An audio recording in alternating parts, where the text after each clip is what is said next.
Hello guys, this is my second lecture and it is about the second topic. So let's start with it. सब अपना खाना पीना खा के अच्छे से बैठ जाओ.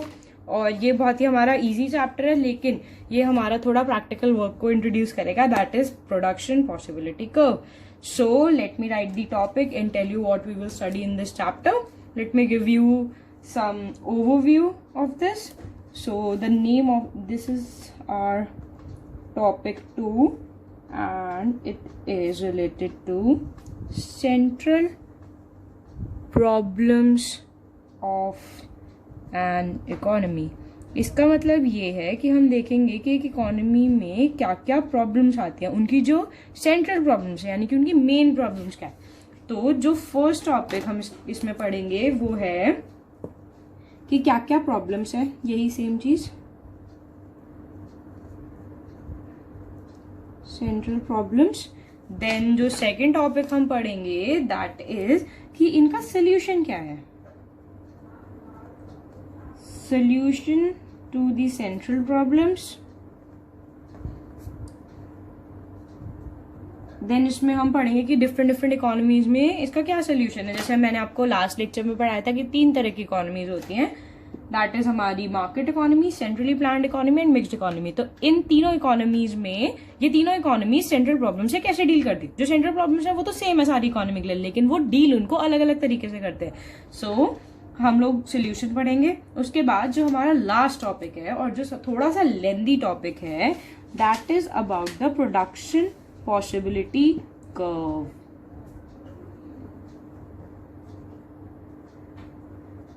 प्रोडक्शन पॉसिबिलिटी कर्व को हम पीपीसी भी बोलते हैं, या प्रोडक्शन पॉसिबिलिटी फ्रंटियर बोलते हैं, या फिर ट्रांसफॉर्मेशन कर्व भी बोलते हैं. सो इसके बारे में हम पढ़ेंगे और हम ये देखेंगे कि जो प्रोडक्शन पॉसिबिलिटी कर्व है वो कैसे डील करता है सेंट्रल प्रॉब्लम से. सो ये बहुत छोटा सा चैप्टर है, लेकिन ये बहुत इंटरेस्टिंग है, फन है, और इसमें थोड़ा प्रैक्टिकल वर्क है और सब कुछ बोरिंग सा नहीं लगेगा आपको. जैसे हमने लास्ट में पढ़ा था उसमें सब कुछ थ्योरेटिकल था, तो हो सकता है वो आपके लिए थोड़ा सा बोरिंग हो, लेकिन इसमें आपको मजा आएगा क्योंकि इसमें आपको ग्राफ कंस्ट्रक्ट करने पड़ेंगे, थोड़ी सी टेक्निकल वैल्यूज आएंगी, जैसे मार्जिनल रेट ऑफ ट्रांसफॉर्मेशन क्या होता है, देन आपको स्लोप ऑफ वीपी से पढ़ाएंगे. तो ये सारी चीजें हम करते हैं. So let's start with the central problem first. So let's take it up. So central problems of the economy. So हमारी क्या सेंट्रल प्रॉब्लम्स है, मतलब कि एक इकोनॉमी को मैनेज करने के लिए क्या क्या प्रॉब्लम्स आ सकती हैं. तो अब क्या होगा, हमारी 3 बेसिक सेंट्रल प्रॉब्लम हैं. वो है what to produce, for whom to produce and how to produce. मैं उनको लिख देती हूँ, आपको अगर नोट्स चाहिए तो आप साथ ही साथ इनको नोट डाउन करते रहो, आपको समझ अच्छे से आ जाएगा. व्हाट टू प्रोड्यूस, सबसे पहली हमारी प्रॉब्लम है कि हम क्या प्रोड्यूस करें एक इकोनॉमी में. देन जो हमारी सेकेंड प्रॉब्लम, अभी मैं आपको इनका डिटेल डिस्क्रिप्शन दूंगी. जो हमारी सेकेंड प्रॉब्लम है वो है हाउ टू प्रोड्यूस, जो भी हमें प्रोड्यूस करना है वो हम कैसे प्रोड्यूस करें. देन हमारी जो लास्ट प्रॉब्लम है वो है फॉर whom टू प्रोड्यूस, यानी कि हम किसके लिए प्रोड्यूस करें. So let us deal with all the 3 issues.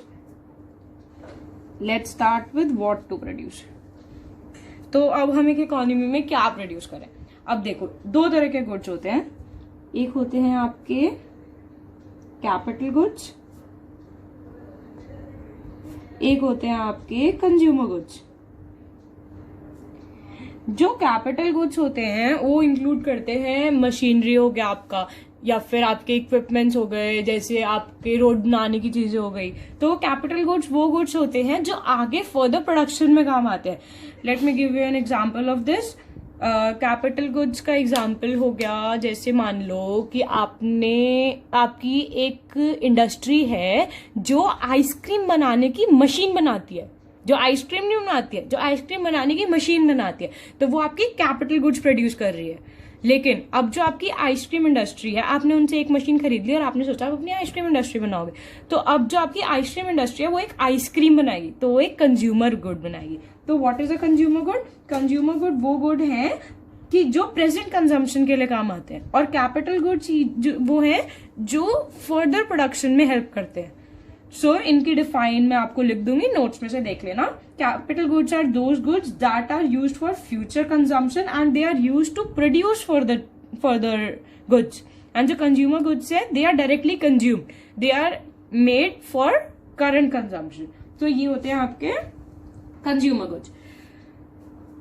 अब हम देखते हैं प्रोड्यूस, हाउ टू प्रोड्यूस। अब जो हमारा हाउ टू प्रोड्यूस है इसमें हमारी दो चीजें आ जाती हैं। अब देखो दो कैसे आ जाती हैं कि दो तरीके होते हैं जिनसे आप प्रोडक्शन कर सकते हो। एक तो होता है कैपिटल इंटेंसिव प्रोडक्शन,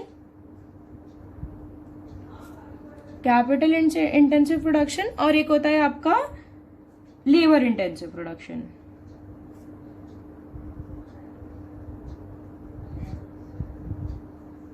अब देखो इसमें क्या है, जो मान लो कि आपकी इकोनॉमी हो गई जापान में क्या है आज की डेट में रोबोट्स काम कर रहे हैं, यानी कि वहां पे लेबर की जरूरत कम पड़ रही है।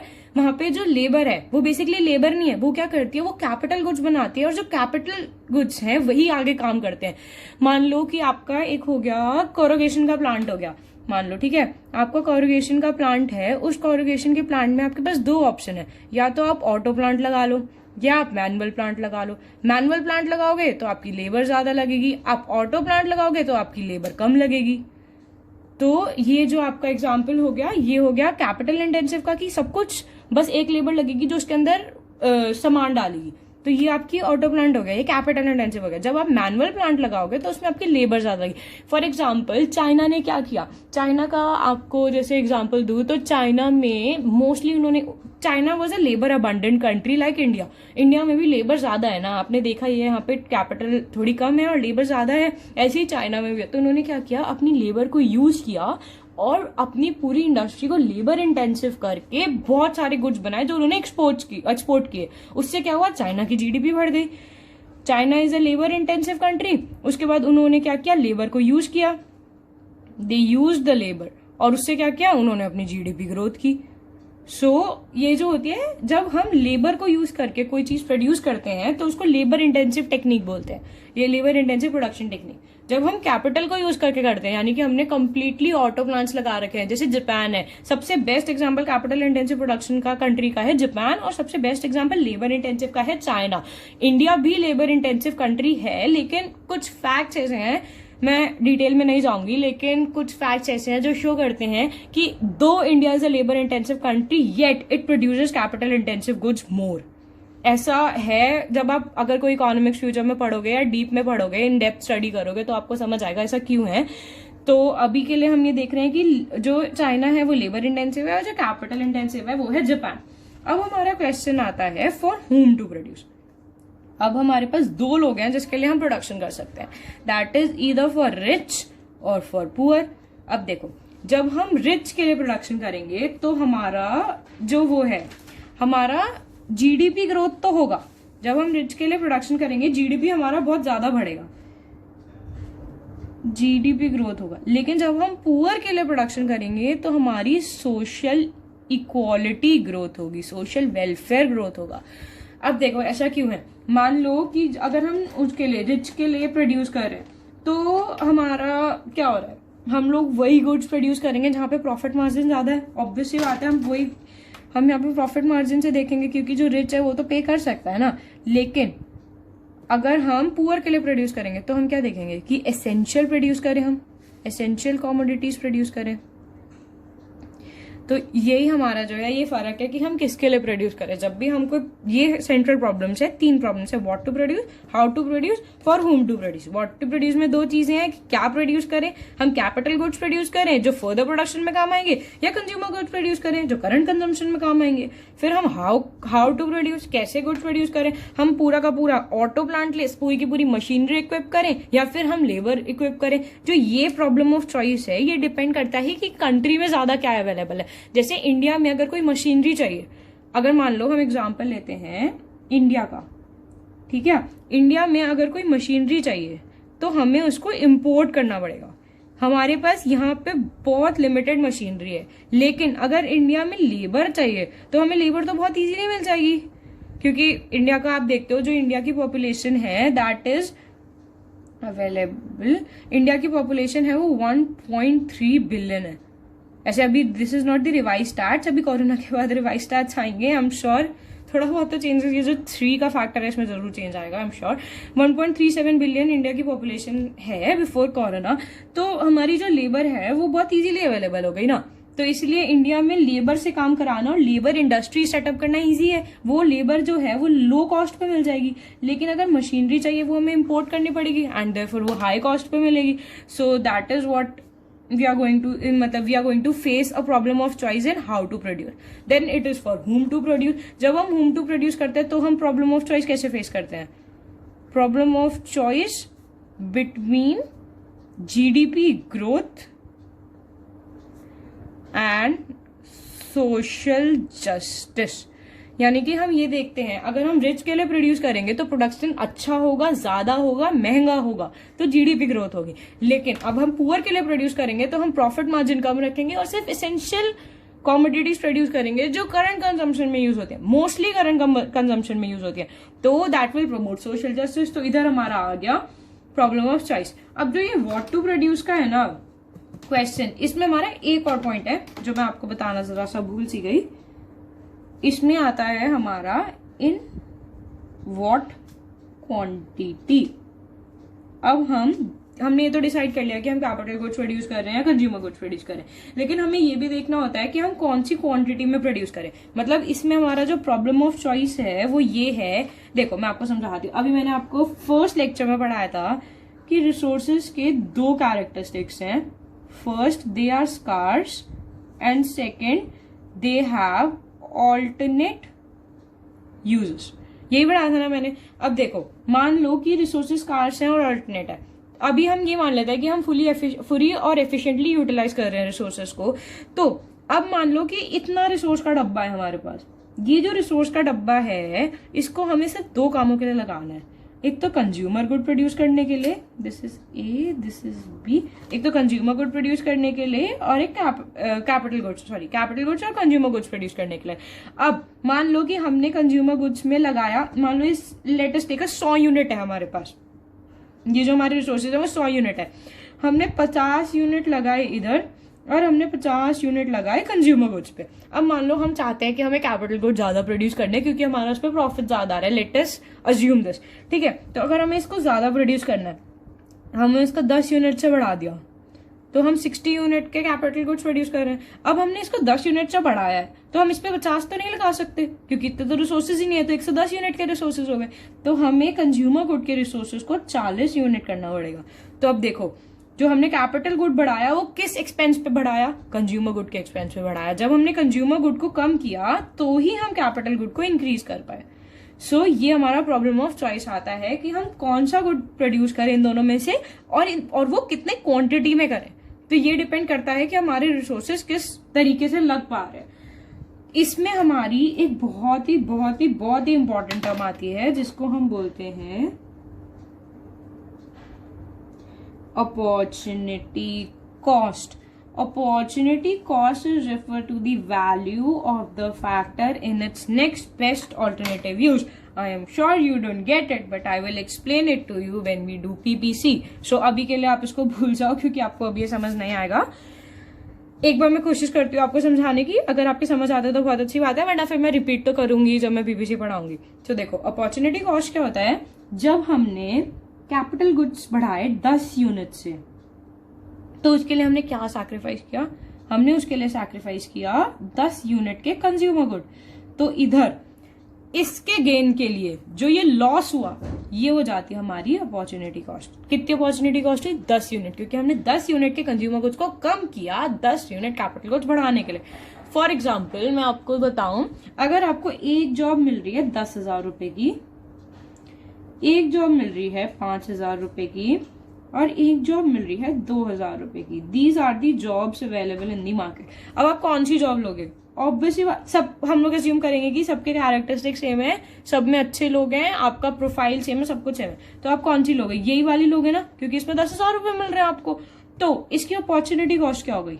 5 + 2 7? नो, इसकी अपॉर्चुनिटी कॉस्ट हो गई, आपने ये जॉब लेने के लिए कौन सी जॉब छोड़ी? आपने 5,000 की जॉब छोड़ी। ये लेने के लिए आपने 2,000 की जॉब नहीं छोड़ी, ना ही आपने इनको ऐड करके छोड़ा, दोनों अलग जॉब्स थी। आपने ये ए जॉब लेने के लिए बी वाली जॉब छोड़ दी। तो ये जो आपकी 5000 है ये आपकी है अपॉर्चुनिटी कॉस्ट ऑफ चूजिंग 10,000। तो ये है अपॉर्चुनिटी कॉस्ट का कॉन्सेप्ट। अगर आपको समझ आता है तो वेल एंड गुड, वरना I will repeat it in my next topic.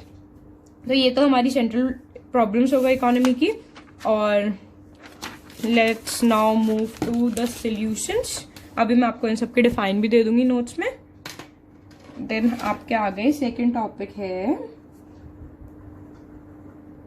Solution of central problems in different economies। अब देखो, अगर आपको याद हो या आपने मेरा लास्ट लेक्चर देखा हो तो हमारे पास 3 तरह की इकोनॉमी होती है। कौन कौन सी होती है? सेंट्रली प्लान्ड इकोनॉमी होती है हमारे पास, देन हमारे पास मार्केट इकोनॉमी होती है या फिर इसको प्राइवेट इकोनॉमी भी कहते हैं, देन हमारे पास होती है mixed economy. Before starting this topic let me give you a glimpse कि यह एक्चुअल में है क्या। जो हमारी सेंट्रली प्लान्ड इकोनॉमी होती है वो एक गवर्नमेंट डोमिनेट करती है, पब्लिक सेक्टर इसको डोमिनेट करता है। देन देयर आपकी जो मार्केट इकोनॉमी होती है इसको प्राइवेट कॉरपोरेशंस डोमिनेट करती है, प्राइवेट सेक्टर डोमिनेट करता है। जो मिक्स्ड इकोनॉमी होती है इसमें गवर्नमेंट एंड प्राइवेट कॉरपोरेशंस दोनों का इक्वल से होता है, दैट इज मिक्स्ड इकोनॉमी। सो अब हम ये देखेंगे कि जो हमारी 3 प्रॉब्लम्स हैं, what to produce, how to produce and for whom to produce, यही हमारी 3 प्रॉब्लम है ना। ये तीनों प्रॉब्लम, ये 3 इकोनॉमीज कैसे सॉल्व करती है। So let's move to this topic, this one, centrally planned economy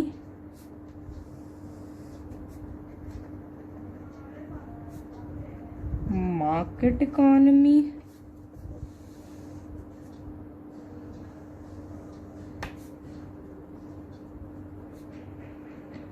and mixed economy।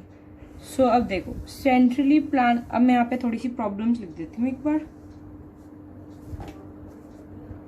What to produce, how to produce, for whom to produce, ये आपकी 3 प्रॉब्लम हो गई ना। तो मैंने नोट डाउन कर दी। अब देखो व्हाट टू प्रोड्यूस में क्या आएगा। सबसे पहले अगर एक सेंट्रली प्लान्ड इकोनॉमी में, यानी कि गवर्नमेंट के अंदर है सब कुछ, तो गवर्नमेंट क्या प्रोड्यूस करना चाहेगी? सोचो सोचो सोचो, सोच के बताओ, सोच के बताओ। आप तो बता ही नहीं सकते क्योंकि आप तो वीडियो लेक्चर देख रहे हो। चलो मैं बता देती हूँ, I know it was lame but okay. Centrally planned economy में आपका जो मेन मोटिव होता है गवर्नमेंट का वो क्या होता है? सोशल वेलफेयर, इधर नहीं लिखते हैं, इधर लिखते हैं, सोशल वेलफेयर को मैक्सिमाइज करना होता है ना। इसमें क्या होता है? प्रॉफिट मैक्सिमाइजेशन होता है। और इसमें क्या होता है? इसमें बोथ होता है, प्रॉफिट भी मैक्सिमाइज होता है और सोशल वेलफेयर पे भी ध्यान दिया जाता है। तो जो हमारी सेंट्रली प्लान्ड इकोनॉमी में है, सबसे पहले हम सिर्फ इसकी बात करते हैं, अभी हम इन दोनों को भूल जाते हैं।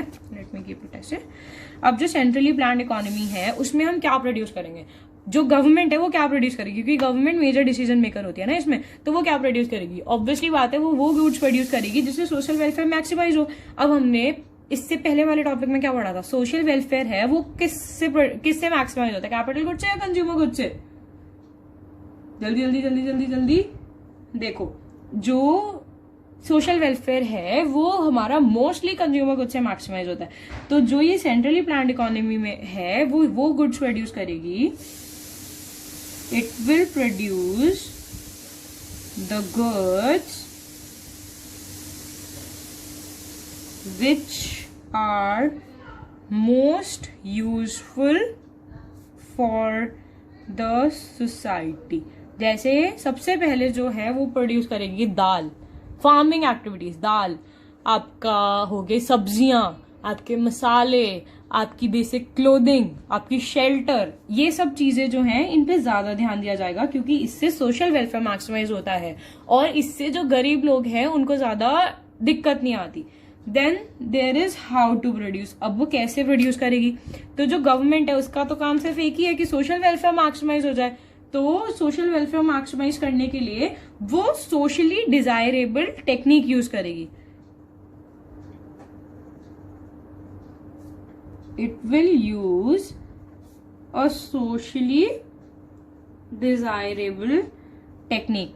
अब देखो, अगर इंडिया के पर्सपेक्टिव से देखा जाए तो सोशली डिजायरेबल टेक्निक क्या है? जिसमें मास एम्प्लॉयमेंट हो. मास एम्प्लॉयमेंट हो तो ऐसा कब होगा? जब वो लेबर इंटेंसिव टेक्निक यूज करेगी. मैंने आपको पढ़ाया था ना अभी कि 2 तरह की टेक्निक्स होती हैं, लेबर इंटेंसिव टेक्निक्स या कैपिटल इंटेंसिव टेक्निक्स. अब अगर कैपिटल इंटेंसिव टेक्निक्स होगा तो एम्प्लॉयमेंट नहीं होगी और जो लोग हैं उनको वो खाने पीने को नहीं मिलेगा क्योंकि एम्प्लॉयमेंट नहीं है, तो पैसे नहीं है. तो क्या होगा? जो गवर्नमेंट है वो मास एम्प्लॉयमेंट पे ध्यान देगी क्योंकि ये उनका एक सोशल मोटिव होता है. इसके लिए वो क्या करेगी? लेबर इंटेंसिव टेक्निक यूज करेगी for all of the production. अब for home to produce, government किसके लिए प्रोड्यूस करेगी? रिच के लिए तो वो प्रोड्यूस करेगी, लेकिन पुअर पे वो ज्यादा ध्यान देगी. ऐसा क्यों? क्योंकि जो गवर्नमेंट का मोटिव, फिर से वही बात आ गई, गवर्नमेंट का मोटिव है सोशल वेलफेयर. और वो कब पूरा सही होगा? जब पुअर के लिए प्रोडक्शन हो रही है, जब कंट्री के हर लोग रिच पुअर इक्वली ट्रीट हो रहे हैं. तो इसलिए जो सेंट्रली प्लान्ड इकोनॉमी है वो हमेशा पुअर के लिए ही प्रोड्यूस करेगी. Now we come to market economy. Market economy में क्या होगा? बताओ, मार्केट इकोनॉमी की क्या मोटिव है? प्रॉफिट मैक्सिमाइजेशन इनका मोटिव है. तो ये लोग क्या प्रोड्यूस करेंगे? Goods yielding high profits. जो भी गुड्स इनको सबसे ज्यादा प्रॉफिट्स दे रहे होंगे, जितने ज्यादा मार्जिन दे रहे होंगे, ये वही गुड्स प्रोड्यूस करेंगे. इनको नहीं मतलब कि पुअर को मिल रहा है नहीं मिल रहा, इक्वली डिस्ट्रीब्यूट हो रहा है नहीं हो रहा. इनको सिर्फ ये मतलब है कि इनके प्रॉफिट ज्यादा होना चाहिए. हर बंदे का एक ही मोटिव है कि मेरे प्रॉफिट्स मैक्सिमाइज हो जाए. सेल्फिश दुनिया. सो यही होगा इसमें, गुड्स यील्डिंग हाई प्रॉफिट. वो लोग यही प्रोड्यूस करेंगे जिसमें गुड्स सबसे ज्यादा प्रॉफिट्स थे. देन हाउ टू प्रोड्यूस, वो लोग वो टेक्निक यूज करेंगे विच मैक्सिमाइजेस एफिशिएंसी. एफिशिएंसी ये होती है कम से कम रिसोर्सेज में ज्यादा से ज्यादा काम हो जाए. So they will use a technique in which they will use a technique which will maximize efficiency and minimizes cost. अब देखो, इसका जो मार्केट इकोनॉमी में मान लो एक बंदा है अर्जुन का क्या काम है कि उसका प्रॉफिट मैक्सिमाइज हो जाए. तो वो क्या चाहेगा? प्रॉफिट मैक्सिमाइज के लिए वो चाहेगा कि मेरी कॉस्ट कम लगे इंडस्ट्री में, तो वो कॉस्ट को मिनिमाइज करेगा. और वो चाहेगा कि अगर मैं एक मशीन लगा रहा हूं तो उस मशीन से मेरे को सबसे ज्यादा एफिशिएंसी मिले, मतलब कि मेरा कुछ वेस्टेज ना हो. एफिशिएंसी मतलब कुछ वेस्ट ना हो और रिसोर्सेज एफिशिएंटली यूटिलाइज हो और फुलर यूटिलाइजेशन हो. तो उसके लिए वो क्या करेगा? वो वाली टेक्निक यूज करेगा जिसमें उसकी कॉस्ट मिनिमाइज हो रही है. अब इसमें मैं आपको एक नोट पॉइंट देती हूँ एंड दैट इज, मान लो इंडिया में अगर कोई कंपनी लगा रहा है और उसके पास 2 ऑप्शन है, या तो वो बाहर से इंपोर्ट करके लगाए और या फिर लेबर यूज करे. तो इंडिया में क्या है? लेबर सस्ती है या मशीनरी सस्ती है? ऑब्वियसली बात है लेबर सस्ती है, क्योंकि इंडिया में लेबर अबंडेंट है. ये जो वर्ड है ये हमेशा याद रखना, एबंडेंट. एबंडेंट मतलब बहुत ही अच्छे क्वांटिटी में, वेल्दी, अबंडेंट. सो अबंडेंट जो हमारी जो इंडिया कंट्री है उसमें लेबर बहुत ही सस्ते में मिल जाएगी और बहुत ही अबंडेंट है, क्योंकि इसलिए सस्ते में मिल जाएगी ना. जब आप मान लो 100 बंदे काम ढूंढने जा रहे हैं और लेकिन 50 की ही एम्प्लॉयमेंट है, तो वो कम वेजेस में भी इनको रख लेगा, क्योंकि बाकी 50 को यह है कि अगर इन 50 ने मना कर दिया तो मैं दूसरे 50 में से चूज कर लूंगा, तो कम वेजेस में भी इनका काम हो जाएगा ना. तो लेबर अबंडेंट कंट्री में लेबर इंटेंसिव टेक्निक्स यूज होंगी, लेकिन कैपिटल अबंडेंट कंट्री में कैपिटल इंटेंसिव टेक्निक्स यूज होंगी. ये डिपेंड करेगा कि हमारा जो मार्केट इकोनॉमी है वो कौन सी इकोनॉमी है, लेबर अबंडेंट इकोनॉमी है या कैपिटल अबंडेंट इकोनॉमी है. अब जो मार्केट इकोनॉमी है वो किसके लिए प्रोड्यूस करेगी? वो they will produce goods, they will produce goods for the people who can pay high price. अब इनको तो सिर्फ अपने प्रॉफिट से मतलब है. इनको ये है कि जो मैं बेच रहा हूं वो मेरा बिक जाए. तो इनको सिर्फ उन्हीं लोगों से मतलब है जो हाई प्राइस पे कर सके. सो ये उन्हीं के लिए प्रोड्यूस करेंगे जो हाई प्राइस पे करेंगे. अब आती है हमारी मार्केट इकोनॉमी की बात. इसमें डिफरेंशिएट करने की ऐसी जरूरत नहीं, क्योंकि इसका सिर्फ एक सिंपल सा एग्जांपल है. मार्केट इकोनॉमी में क्या होता है बताओ? मार्केट इकोनॉमी में होता है कि जो मार्केट इकोनॉमी में दोनों होते हैं, तेरा प्रॉफिट मैक्सिमाइजेशन भी होता है, सोशल वेलफेयर भी होता है। तो मिक्स्ड इकोनॉमी में दोनों चीजें होती हैं, प्रॉफिट मैक्सिमाइजेशन भी और सोशल वेलफेयर भी। तो ये लोग ऐसे नहीं करेंगे कि सिर्फ इनके लिए करें या सिर्फ इनके लिए करें या सिर्फ हाई प्रॉफिट गुड्स प्रोड्यूस करें और सोशल वेलफेयर पे ध्यान ही ना दें। इसमें दोनों चीजें हो रही होंगी। सो इसमें जो इकोनॉमिक डिसीजंस हैं और इकोनॉमिक प्रॉब्लम्स है, इसका है एक पूरा एक summarize note. Let me write it here, let me write it. The decisions or the problem of choice is neither left to the market forces nor to any central authority. यानी कि इसमें आपके जो मार्केट फोर्सेस हैं और जो central authority हैं, दोनों का ही इक्वल से होता है, पूरा पूरा हक किसी को नहीं दिया जाता। इसका सबसे अच्छा एग्जांपल है हमारी कंट्री इंडिया। इसमें क्या होता है, आपके जो पुअर लोग हैं उनके लिए प्रोग्राम है, जैसे पीडीएस प्रोग्राम हो गया, पब्लिक डिस्ट्रीब्यूशन सिस्टम हो गया, आपका वो वाला प्रोग्राम हो गया मिड डे मील प्रोग्राम। इसमें बच्चों को पढ़ाया जाता है और साथ में खाना दिया जाता है ताकि बच्चों को पढ़ने के लिए भेजे। अभी रिसेंटली हरियाणा गवर्नमेंट ने, आपको पता है क्या निकाला है? हरियाणा गवर्नमेंट ने निकाला, हरियाणा की आपने कभी सुना होगा, ऐसे this is not to offend anyone, but आपने सुना होगा कि लड़कियों को थोड़ा कम पढ़ाया जाता है। तो हरियाणा गवर्नमेंट ने क्या निकाला है कि जो आप लड़कियों के पासपोर्ट हैं वो तभी बनेंगे जब वो ग्रेजुएशन क्लियर कर लेंगे। ऐसे in my view it is a very good step, लेकिन इसमें थोड़ी प्रॉब्लम्स आ सकती हैं, but still it is a good step, क्योंकि लड़कियों को ग्रेजुएशन पूरी करने दी जाएगी। अब अगर ये मिक्स इकोनॉमी होती ना तो किसी को फर्क भी नहीं पड़ता, तुम करो ना करो तुम्हारी मर्जी, उन्हें सिर्फ अपने प्रॉफिट से फर्क पड़ता। अभी इधर गवर्नमेंट है इसलिए ये सारे सिस्टम्स है, PDS, mid day meal program, then आपका ये पासपोर्ट वाली जो स्कीम निकाले गवर्नमेंट ने। बट अगर सिर्फ मार्केट इकोनॉमी होती ना तो इतना किसी को फर्क भी नहीं पड़ता, सिर्फ प्रॉफिट से ही मतलब होता लोगों को। अब प्रॉफिट की बात किया जाए तो जो मान लो कोई मोनोपोली कर रहा है, तो मोनोपोली कर रहा है तो गवर्नमेंट इंटरवीन करती है, प्राइसेस को रेगुलेट करती है ताकि मोनोपोली कम हो जाए।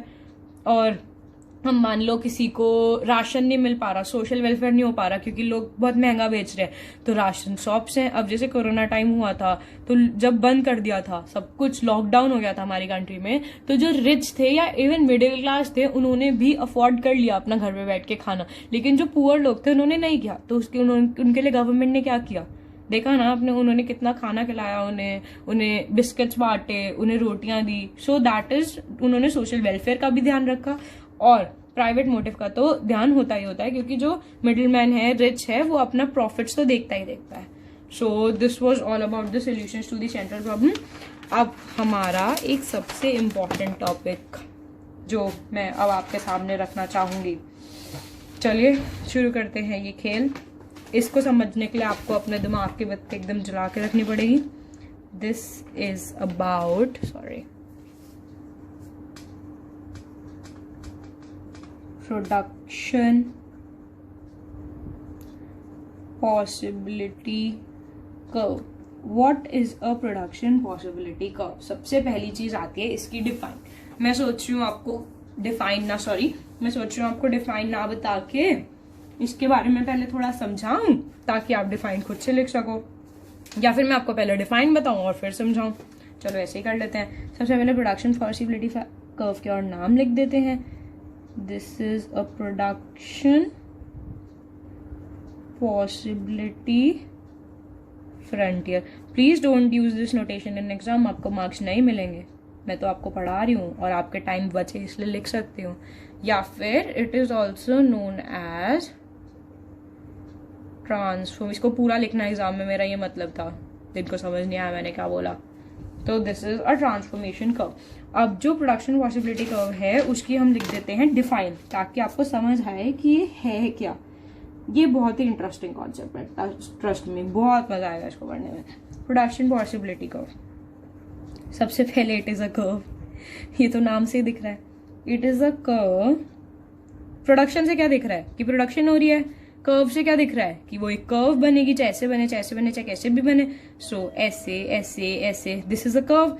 ये कर्व है ये किस चीज की कर्व है? ये प्रोडक्शन पॉसिबिलिटी की कर्व है कि कितनी प्रोडक्शन पॉसिबल है. सो that is a production possibility curve. It is a curve, आप साथ साथ लिख लीजिए, showing different possible combinations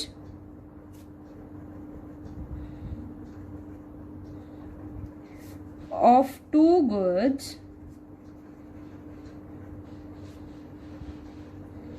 which can be produced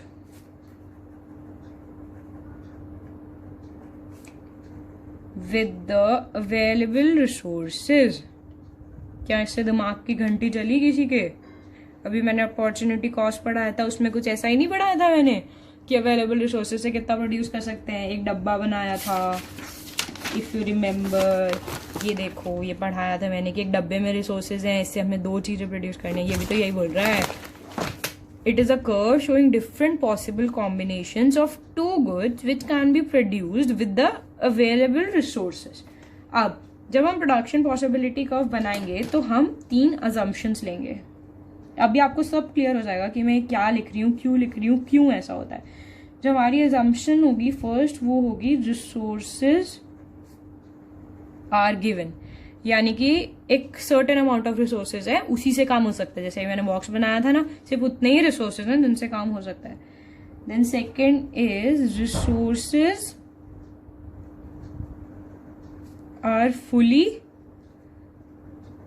and efficiently utilized.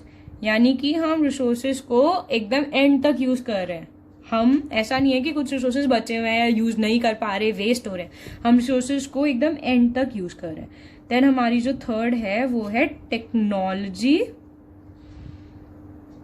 Remains constant. इस असम्पशन का ये मतलब है कि जो हमारी टेक्नोलॉजी है कुछ प्रोड्यूस करने की, वो through out the process same रहेगी, हम उसको चेंज नहीं करेंगे. So let me show you how PPC is form. पहले मैं आपको पीपीसी बनाना सिखाती हूँ, फिर मैं आपको पीपीसी के बारे में बताऊंगी. अब देखो, हमें 2 गुड्स प्रोड्यूस करने हैं, एप्पल्स एंड मैंगोज.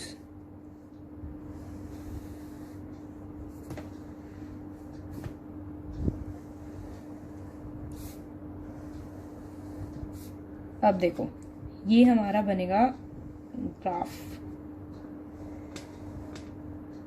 एक this is known as X axis, this is known as Y axis. X axis पे हम प्रोड्यूस करेंगे मैंगोज, और जो वाई एक्सिस है इसमें हम प्रोड्यूस करेंगे एप्पल्स. अब एक पीस ऑफ लैंड है, इस लैंड पे, ये हमारी लैंड है मान लो, इस लैंड पे 2 चीजें प्रोड्यूस हो सकते हैं, या तो एप्पल्स प्रोड्यूस हो सकते हैं या मैंगोज प्रोड्यूस हो सकते हैं. जब हम इस लैंड को सिर्फ एप्पल प्रोड्यूस करने के लिए यूज करेंगे तो हम टोटल 100 एप्पल प्रोड्यूस कर सकते हैं. सो let us keep it here. हम लोग 0 मैंगोज बना रहे हैं और 100 एप्पल्स बना रहे हैं. जब हम इस लैंड में से थोड़े से एप्पल्स कम करेंगे और थोड़े से मैंगोज बढ़ाएंगे तो क्या होगा, हम जब 90 एप्पल्स करेंगे, यानी कि हमने 10 यूनिट ऑफ एप्पल कम कर दिया, तो हम 10 यूनिट ऑफ मैंगो ज्यादा प्रोड्यूस कर सकते हैं. सो ये जो पॉइंट है ये आपका आएगा, let me just right it first. 10, 20, 30, 40, 50, 60, 70, 80, 90, 100. ये आप स्केल बना लीजिएगा. 30, 20, 10 सेम. 10, 20, 30, 40, 50, 60, 70, 80, 90, 100. 10, 20, 30, 40, 50. अब देखो, हमने 10 ये बनाए और 90 ये बनाए, तो जो हमारा पॉइंट है it will lie somewhere here, right. अब हम क्या करेंगे, अब हम थोड़े से एप्पल्स और सैक्रिफाइस करेंगे. थोड़ी किसी किसी के दिमाग की घंटी बज होगी कि हमने अपॉर्चुनिटी कॉस्ट में बढ़ा था. बिल्कुल सही, हम एक गुड की प्रोडक्शन कम करेंगे टू प्रोड्यूस अनदर गुड. तो जब हमने इसको रिड्यूस किया बाय 20 यूनिट्स. जब हमने एप्पल्स को 20 यूनिट से कंज्यूम किया तब हमारे मैंगोज 10 यूनिट बढ़े. अभी मैं ये सब समझाऊंगी ऐसा क्यों हो रहा है. सो अब हमारा पॉइंट आया 70-20. 70-20 it will lie somewhere here. मेरी थोड़ी ब्लैंक कॉपी है तो इसलिए ऊपर नीचे स्केल हो सकता है. देन हमने 70 में से और डिक्रीज किए, 30 हमने एप्पल डिक्रीज किए, तो हमारा 30 यूनिट्स 10 यूनिट्स ज्यादा मैंगोज प्रोड्यूस हुए. तो 10 यूनिट ज्यादा 30, 40 इज हमारा next point here. Then last point is जब हम सिर्फ मैंगोज प्रोड्यूस करेंगे तो हम 40 यूनिट्स ऑफ मैंगोज प्रोड्यूस करेंगे और हमारे एप्पल्स 0 हो जाएंगे। तो ये दिस इज द पॉइंट। जब हम इसको ज्वाइन करेंगे it will lie like this is the point. Okay, वो थोड़ा स्केल का गड़बड़ है। This point is 100 0, this point is 9, oh sorry, this point is 0 100, this point is 10 90, this point is 20 70, this point is 30 40 and this point is 40 0। so ये जो हमारा curve आया है पॉइंट नंबर ABCDE, ये जो हमारा AE कर्व आया है दैट इज हमारा प्रोडक्शन पॉसिबिलिटी कर्व। तो ये हमारा कैसे बना, अब देखो मैं जो आपको आगे चीजें पढ़ाऊंगी उसके लिए इस पर्टिकुलर चीज को समझना बहुत ज्यादा जरूरी है। ये देखो जो हमारा पॉइंट ए है, ए पे हम लोग 100 एप्पल्स प्रोड्यूस कर रहे थे, ठीक है। उसके बाद हमने 10 यूनिट ऑफ एप्पल कम कर दिए, उससे क्या हुआ, हमारे 10 यूनिट ऑफ मैंगो बढ़ गए। यानी कि हमने 10 यूनिट एप्पल को कम प्रोड्यूस किया तो हमारे 10 यूनिट ऑफ मैंगो बढ़ गए। अब हमने क्या किया, 20 यूनिट ऑफ एप्पल को कम किया, उससे फिर से हमारे 10 यूनिट ऑफ मैंगोज बढ़ गए। यानी कि अगर हम एक लैंड पे सिर्फ 90 की जगह 70 एप्पल प्रोड्यूस करें तो हम 10 की जगह 20 मैंगोज प्रोड्यूस कर सकते हैं। ये हमारा प्रॉब्लम ऑफ चॉइस हो गया ना, कि हम एप्पल कितने क्वांटिटी में, व्हाट टू प्रोड्यूस, एप्पल या mangoes, and in what quantity. अगर दोनों ही प्रोड्यूस करना था, हम एप्पल कितनी क्वांटिटी में और मैंगोज कितनी क्वांटिटी में। सो ये जो ABCDE कर्व बनी है ये हमारी प्रोडक्शन पॉसिबिलिटी कर्व शो करती है। अब प्रोडक्शन पॉसिबिलिटी कर्व पे क्या होता है, प्रोडक्शन पॉसिबिलिटी कर्व हमारी सेंट्रल प्रॉब्लम जो है उसको सॉल्व करने में हेल्प करती है। प्रोडक्शन पॉसिबिलिटी हमें ये बताते हैं what to produce, in what quantity to produce, and then it tells us about the how to produce, कि हम किस कैपिटल इंटेंसिव, वो शिफ्ट ऑफ कर्व से पता चलता है, वो मैं आपको अभी आगे बढ़ाती हूँ। लेट अस सी अगर आपको ये समझ आ गया हो तो। देन हमने जो नेक्स्ट 30 यूनिट्स जब हमने एप्पल कम किए तो हमने 10 यूनिट्स मैंगोज बढ़ा दिए। तो हमने 40 यूनिट्स एप्पल कम किए तो भी हमने 10 यूनिट मैंगो बढ़ा दिए। अब ये जो डिफरेंस है ना, ये याद रखना। I will come back to this later, let's study the further topic. अब बस ये याद रखना कि जितने जितने हमें 10 यूनिट ऑफ मैंगो प्रोड्यूस करने पड़ रहे हैं ना, जैसे मैंगोज तो 10 यूनिट से ही बढ़ रहे हैं, लेकिन जो एप्पल है वो ज्यादा रेट से कम करना पड़ रहा है हमें। That is about the slope of PPC। I will explain it to you, don't worry. Then let's come to the first central problem. हमारी फर्स्ट सेंट्रल प्रॉब्लम क्या होती है, व्हाट टू प्रोड्यूस, यही होती है ना हमारी फर्स्ट सेंट्रल प्रॉब्लम। इसमें हमारा एक और क्वेश्चन आता है, व्हाट क्वांटिटी। तो जो क्वांटिटी है वो तो आप देख के बता ही दोगे स्लोप से, जो हमारा PPC है उससे। सबसे पहले व्हाट टू प्रोड्यूस, ये जो हमारा PPC है ये कैसे हमारी ये प्रॉब्लम सॉल्व करता है कि हम क्या प्रोड्यूस करें।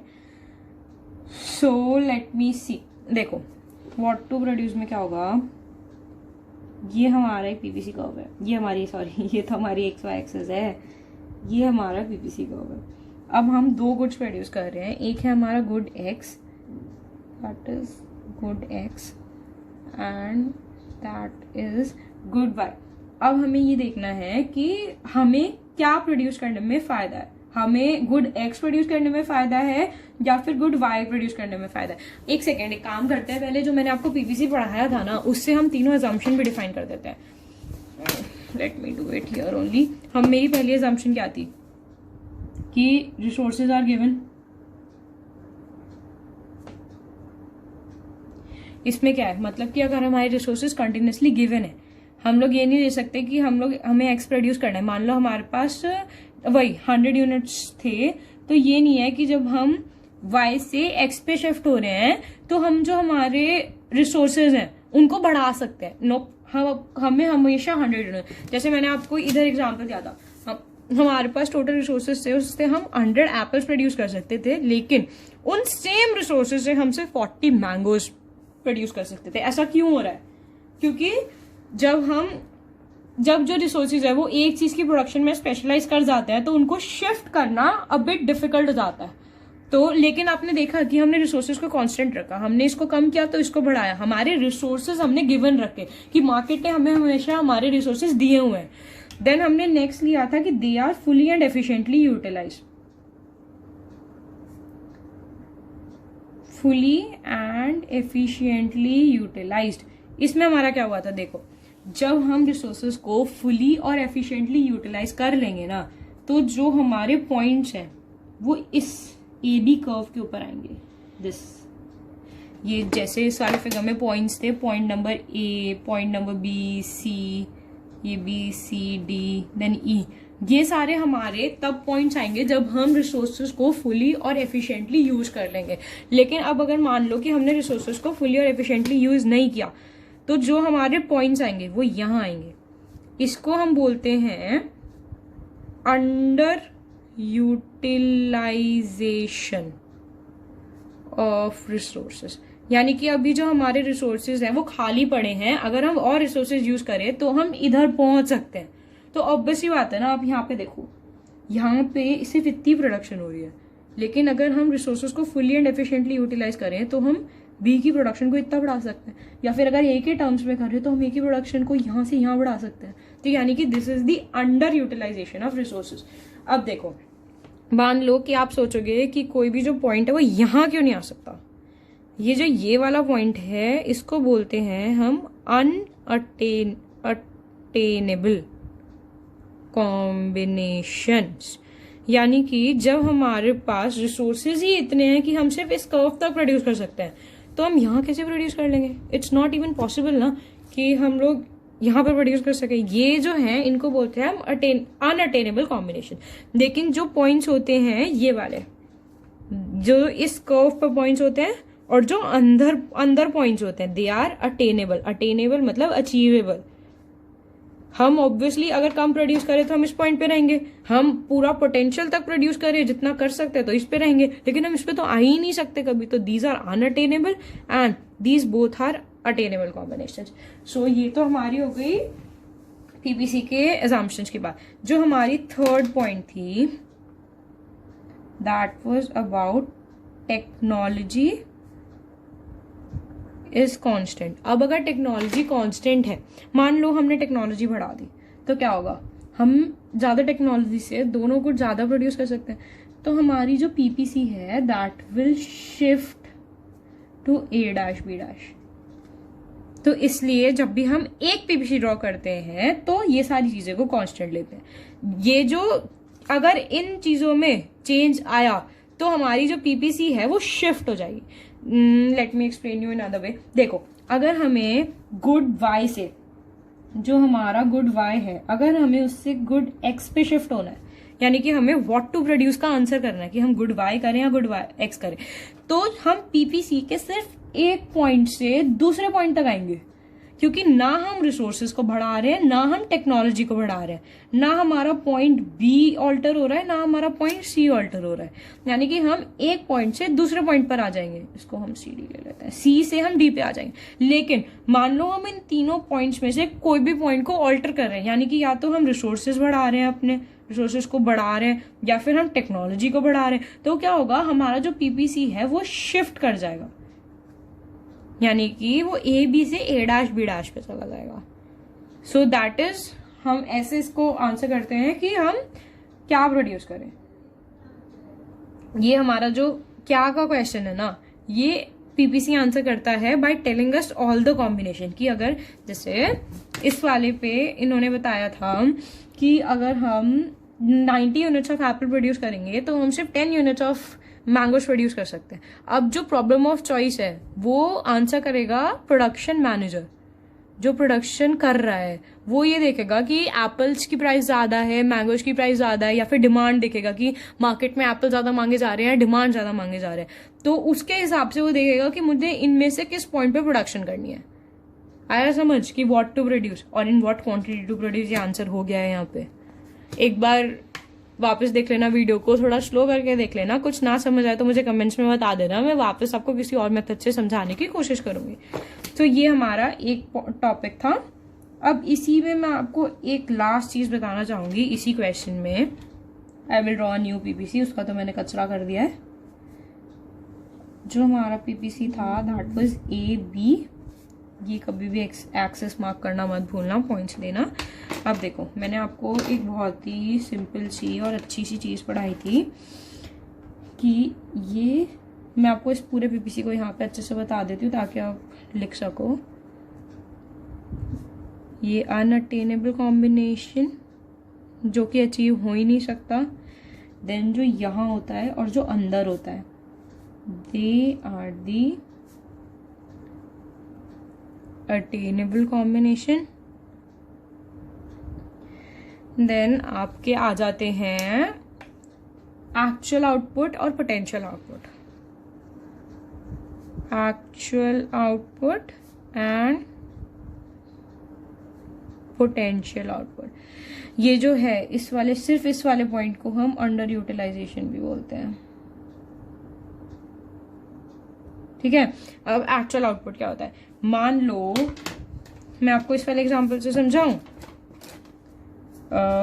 0 100 हम ले लेते हैं इसको, 100 0 90 10 70 20 40 30 एंड 0 40। ये हमारे एप्पल्स, ये हमारे मैंगोस, ठीक है। लेट अस अज्यूम जो हमारा EBPPC बना है, इधर हमारे एप्पल्स हैं, इधर हमारे मैंगोस हैं, ये हमारा इसी से बना है। अब आपको ये पता है कि जो ये पॉइंट्स हैं ये इस कर्व के ऊपर लाई करेंगे, A B then this this this. ये जो है ये आपके पोटेंशियल आउटपुट्स हैं। ये जो आपके पॉइंट्स ऑन द कर्व, ये जो आपका होता है ये होता है पोटेंशियल आउटपुट। पोटेंशियल मतलब जितना आप रिड्यूस कर सकते हो, so that gives the potential output. अब मान लो आप ये सारे पॉइंट्स तो आप कर सकते हो ना, इसको लिख देते A B C D E, ये सब आप कर सकते हो। And then this there is this point, इसको हम ले लेते हैं X। जो ये X है ये आपका है एक्चुअल आउटपुट, यानी कि आप असलियत में ये प्रोड्यूस कर रहे हो। अगर हम इधर कहीं X लें तो ये पॉइंट हो गया आपका 10 20, सो दिस इज 10 20। यानी कि इसका मतलब क्या होगा, जब actual output is less than potential output. What does this mean? This means resources are not fully and efficiently utilized. इसका मतलब ये हो गया कि जब आप अपने रिसोर्सेज को पूरा अच्छी तरह यूज करोगे तो आपका जो एक्चुअल आउटपुट है that should always be equal to potential output. यानी कि जो आपका एक्चुअल आउटपुट है वो इस कर्व पे आना चाहिए, लेकिन अभी ऐसा नहीं हो पा रहा है क्योंकि जो आपका एक्चुअल आउटपुट है वो कर्व के अंदर है, यानी कि आपके जो रिसोर्सेज हैं वो फुली यूटिलाइज नहीं हो पा रहे हैं। So this was all about this topic. इसमें एक और चीज रह गई, मैंने तो आपको कहा ही था ये थोड़ा लेंदी टॉपिक है, दो it is easy but it is lengthy. इसमें एक जो हमारा कॉन्सेप्ट रह गया वो है कॉन्सेप्ट ऑफ अपॉर्चुनिटी कॉस्ट। जो ये आपका कॉन्सेप्ट है ना, ये बहुत इंटरेस्टिंग कॉन्सेप्ट है। मैं आपको इसके नोट्स दे दूंगी इस चैप्टर के, तो उसमें से देख लेना जो आपको डिफाइन समझ नहीं आई या एक बार वापस देखना चाहते हो थोड़ा फॉर्मली। अपॉर्चुनिटी कॉस्ट क्या होती है, जब हम, मैंने आपको क्या बताया था अपॉर्चुनिटी कॉस्ट। अपॉर्चुनिटी कॉस्ट की डिफाइन ये होती है when we sacrifice one thing to gain another thing, so that is what is known as the opportunity cost. For example, अगर हम इस वाले फिगर में ले लें तो ये हमारा पॉइंट A ले लेते हैं, ये हमारा पॉइंट हम E ले लेते हैं, देन हम एक पॉइंट ले लेते हैं ये और एक ले लेते हैं ये,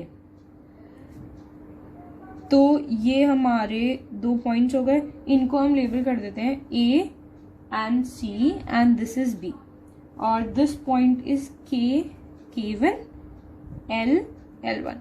अब दिस इज हमारे एप्पल्स एंड दिस इज हमारे मैंगोस। तो अब क्या हो रहा है देखो, जब पहले हम प्रोड्यूस कर रहे थे ओके एप्पल,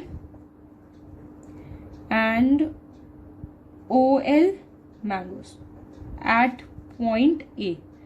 ये हम प्रोड्यूस कर रहे थे, OK Apple and OL mangoes हम प्रोड्यूस कर रहे थे, राइट।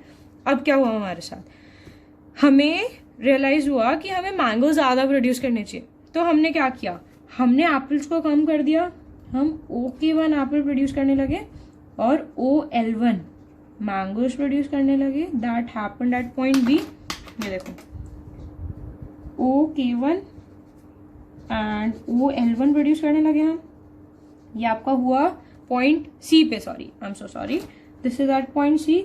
सो अब इसमें क्या हुआ, हमें इतना एप्पल्स का लॉस हुआ ताकि हम इतना मैंगोज को गेन कर सके। सो हमारा लॉस क्या हुआ, इधर हमारा लॉस हुआ AB यूनिट्स का, और उसके बाद हमने मैंगोज को गेन करने के लिए हमारा जो गेन है वो कितना हुआ, वो हमारा हुआ BC यूनिट्स का। सो हमारी अपॉर्चुनिटी कॉस्ट क्या हो गई, opportunity cost of producing BC mangoes को प्रोड्यूस करने की अपॉर्चुनिटी कॉस्ट क्या हो गई, AB, that is the loss of apples. So this is what an opportunity cost is. I hope कि आपको समझ आ गया होगा। मैं आपको अभी डिफाइन भी दे देती हूँ अपॉर्चुनिटी कॉस्ट की, या फिर आप एक काम करना, आप मुझसे नोट्स में ले लेना, नीचे गूगल ड्राइव का लिंक होगा जिसमें नोट्स होंगे, उसमें आपको इन सब चीज़ों की डिफाइन मिल जाएगी। अभी let's move forward with the topic. So हमने पढ़ा कि PPC बनता कैसे है, फिर PPC व्हाट टू प्रोड्यूस की, फिर PPC जो है वो व्हाट टू प्रोड्यूस की प्रॉब्लम कैसे सॉल्व करता है, देन अटेनेबल अनअटेनेबल कॉम्बिनेशंस क्या होते हैं, देन एक्चुअल आउटपुट और पोटेंशियल आउटपुट क्या होता है, and then the last thing that we studied in this topic was opportunity cost क्या होती है। अब जो हमारा नेक्स्ट क्वेश्चन है जो PPC को आंसर करना होता है, दैट इज रिलेटेड टू, इधर मैं आपकी डिफाइन लिख दूंगी, let me start with the new page, new topic, that is how to produce. जो हमारा PPC है वो ये टॉपिक कैसे आंसर करेगा, मतलब वो ये प्रॉब्लम कैसे सॉल्व करेगा कि हम कैसे प्रोड्यूस करें। अब देखो मैंने आपको क्या बताया था, हाउ टू प्रोड्यूस के दो मेथड होते हैं, कैपिटल इंटेंसिव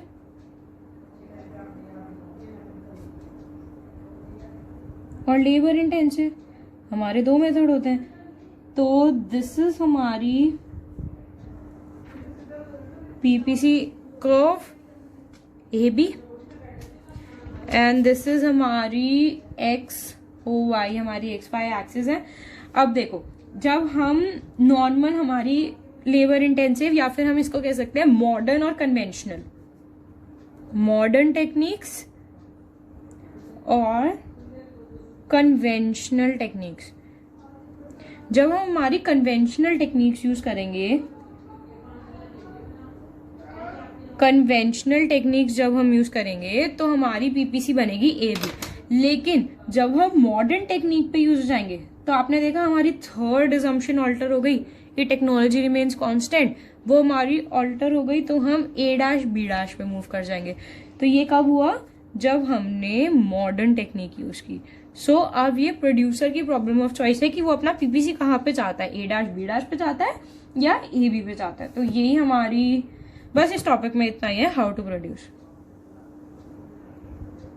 ये तो कंज्यूमर की कॉस्ट पे डिपेंड करता है ना, वो मॉडल टेक्नोलॉजी अफोर्ड कर सकता है कि नहीं कर सकता, इतनी प्रोडक्शन की डिमांड भी है कि नहीं है, and then conventional technique easily available होंगी ऑब्वियसली, क्योंकि ऑलरेडी वो होती हैं, वो कन्वेंशनल है। मॉडर्न टेक्निक लाने के लिए आपको इम्पोर्ट करना पड़ेगा, खुद बनानी पड़ेगी, दिमाग लगाना पड़ेगा। Then there is third thing and that is about for हम किसके लिए प्रोड्यूस करें। अब हमारे पास इसमें दो तरीके के लोग होते हैं, एक तो जो अफोर्ड कर सकते हैं हायर चीजें, जहाँ पे सेविंग्स और इन्वेस्टमेंट ज्यादा होते हैं तो लोग पे भी ज्यादा कर सकते हैं, and then there are lower level of potential output, कि जब देखो दो तरह के लोग होते हैं, जो आपकी जिनकी सेविंग्स और इन्वेस्टमेंट हाई होती हैं, savings and investments are high, और दूसरे तरह के लोग होते हैं उनकी ये सेविंग्स और इन्वेस्टमेंट लो होती है, क्योंकि डिस्ट्रीब्यूशन उनके फेवर में कम होती है, डिस्ट्रीब्यूशन ऑफ इनकम कम होती है। एक तरह से मैं बोलूँ तो ये रिच और पुअर का ही डिफरेंस है। सेविंग्स एंड इन्वेस्टमेंट्स आर लो, सो 2 तरीके के आपके लोग हो गए यहाँ पे भी। ये हमने बनाया।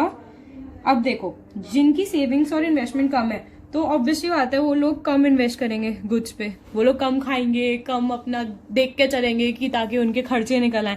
सो ये जो हमारी कर्व है that is for the people, ये these type of people, B people, ये जो बी पीपल है जिनकी सेविंग्स और इन्वेस्टमेंट कम होती है उनके लिए पोटेंशियल आउटपुट भी कम होता है। Then there are types of people जिनकी हाई होती है, तो वो नेक्स्ट पे शिफ्ट हो गए क्योंकि उनके पास रिसोर्सेज ज्यादा है। आपको भी पता है अगर आप रिच हो तो आपके पास रिसोर्सेज ऑब्वियसली ज्यादा होंगे आपके एक पुअर फ्रेंड से, क्योंकि उनके घर से उनको कम ही मिलता है ना, उनके पास रिसोर्सेज कम होते हैं टू स्पेंड।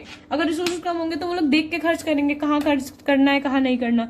तो ये जो हमारी ए कर्व है, इस तो फिर क्या होगा, पोटेंशियल आउटपुट भी कम आएगा उस मार्केट में, आप कम आउटपुट प्रोड्यूस करोगे क्योंकि कम की डिमांड है। लेकिन अब जो आप उस मार्केट के लिए प्रोड्यूस कर रहे हो जहां पे सेविंग्स और इन्वेस्टमेंट बहुत ज्यादा है, तो आपको डिमांड ज्यादा है तो सप्लाई भी ज्यादा रखनी पड़ेगी, यानी कि आपको प्रोड्यूस ज्यादा करना पड़ेगा। तो आप ए डैश बी डैश के ऊपर प्रोड्यूस करोगे क्योंकि पोटेंशियल आउटपुट आपका ज्यादा हो जाएगा, लोग ज्यादा खरीदेंगे तो आप ज्यादा बेचोगे। So that is for home to produce. ये हमारा हो गया टॉपिक अभी तक का जिसमें हमने 3 चीजें पढ़ा दी। अब आपका एक और टॉपिक रहता है that is about the production possibility curve and opportunity cost. I think हम लोगों को अभी रुक जाना चाहिए, आपके लिए इतना थोड़ा ग्रास्प करना मुश्किल नहीं होगा, बट हाँ आपको एक अच्छा सा रिवीजन देना पड़ेगा क्योंकि ये सारी चीजें बहुत टेक्निकल चीजें हैं। मैं आपको एक लास्ट चीज और पढ़ा देती हूँ and that is about the growth of resources and under utilisation.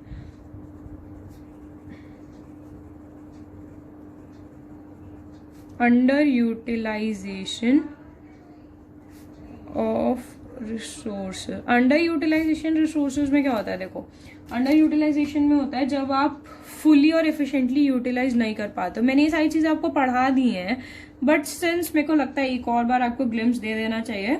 अब चलो आप लोग, मैं आपसे क्वेश्चन पूछती हूँ डोरा द एक्सप्लोरर बन के, थोड़ी बेवकूफ इंसान बन के, और आप अपने आप को ही आंसर करते रहना। जो पॉइंट, मान लो ये जो पॉइंट ए है ये क्या है, व्हाट इज पॉइंट ए, अपनी नोटबुक में लिखते जाओ ये क्या है। Then there are 2 points here that is B and C, ये दोनों क्या है। देन देखो, जो अब मैं बता ही देती हूँ, जब मैंने इतना बता ही दिया तो ये है पोटेंशियल आउटपुट, पोटेंशियल आउटपुट बोल सकते हैं इसको, और हम इसको बोल सकते हैं आपका कि resources are fully and efficiently utilized. Then आपका जो नेक्स्ट बी और सी है ये क्या है, these are the cases of under utilized resources, यानी कि अभी आपने रिसोर्सेज को ढंग से यूज नहीं किया जिसकी वजह से आपकी प्रोडक्शन कम हुई और बी और सी पे अटक गई। तो ये बस इस वाले टॉपिक में इतना ही है। Then there is growth of resources जो हमारा लास्ट है, दैट इज पीपीसी। ये मैं आपको पहले बता चुकी हूँ, मैं बस आपको एक ग्राफ दे रही हूँ ताकि अगर आपको कभी फेयर में लिखना पड़ जाए, आपके एग्जाम में आ जाए, तो आपके पास ग्राफ होना चाहिए। तो ये हमारा लास्ट है, that is the growth of resources. अभी हमारे पास इनिशियल रिसोर्सेज हैं ए और बी। जो हमारी ए बी की लाइन है ना, that is the line of initial resources. ठीक है, अब क्या हुआ, आपके रिसोर्सेज सडनली बढ़ गए, आपके रिसोर्सेज में ग्रोथ आ गया, तो उससे क्या होगा, आपका पोटेंशियल लेवल ऑफ आउटपुट बढ़ जाएगा। ये जो आपकी लाइन है A dash B dash, that occurred because of the growth of resources, यानी कि जो आपका पोटेंशियल आउटपुट है वो बढ़ गया। ऐसा क्यों हुआ, अब देखो आपके पास 100 यूनिट ऑफ रिसोर्सेज थे, तो आप उस 100 यूनिट से 200 यूनिट ऑफ आइसक्रीम बना सकते हो, 200 यूनिट ऑफ आइसक्रीम आप बना सकते हो। अब आपके रिसोर्सेज सडनली डबल हो गए, क्योंकि मान लो कि कंट्री में इंपोर्ट हुआ बहुत सारा और आपके पास रिसोर्सेज ज्यादा हो गए, आपके रिसोर्सेज हो गए 200 यूनिट, तो आपका आउटपुट कितना हो जाएगा, 400 यूनिट्स। आप ज्यादा आइसक्रीम बना सकते हो ना। सो यही इसमें कहा गया है। ये जो हमारी ए बी लाइन है that is the initial resources की लाइन, एंड रिसोर्सेज के बढ़ जाने के बाद जो ए डैश बी डैश है that is growth in resources की लाइन। अब इस चैप्टर में हमारा बस एक टॉपिक रह गया है and I will take up that topic in my next video, क्योंकि वो बहुत ही ज्यादा इंपॉर्टेंट टॉपिक है and that is PPC and opportunity cost. अब जो अपॉर्चुनिटी कॉस्ट है वो मैंने आपको एक तरह से तो बता ही दिया क्या होती है, but still opportunity cost is very important, तो मैं आपको एक बार एकदम फ्रेश स्टार्ट से दोबारा बताना चाहूंगी। So this is PPC and the opportunity cost, and the next is total and marginal opportunity cost। इसमें भी हम कुछ इंपॉर्टेंट चीजें पढ़ेंगे कि मार्जिनल का मतलब आपको शायद अभी नहीं पता होगा, तो मार्जिनल अपॉर्चुनिटी कॉस्ट के बारे में पढ़ेंगे। देन उसके बाद ये हमारा टॉपिक फिनिश हो जाएगा, तो उसके बाद मैं आपको एक असाइनमेंट दे दूंगी, आप वो कर लेना, और आपको कुछ समझ ना आए तो प्लीज कमेंट सेक्शन में बता देना, मैं आपको वो वापस पढ़ा दूंगी and I will bring my best ideas to make you study. If you like my videos, please hit the like button. Please share my videos so I can reach more people.